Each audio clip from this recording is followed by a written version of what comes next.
Excellency Donald Trump, the President of the United States of America. Excellency Marco Rubio, Secretary of State. Excellency Kash Patel, Director General of the Federal Bureau of Investigations, FBI.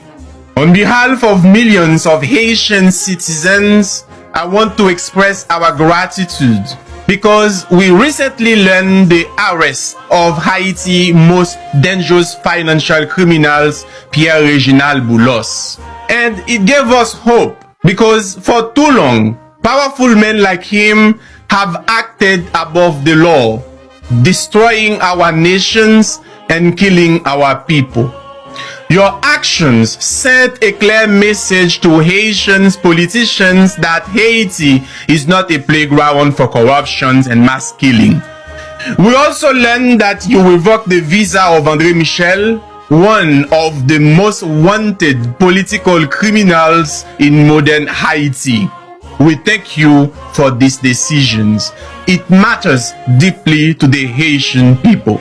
But we must also inform you that many others responsible for arming gangs and looting Haiti are still hiding peacefully in the United States today. We beg you to continue your efforts and bring them to justice.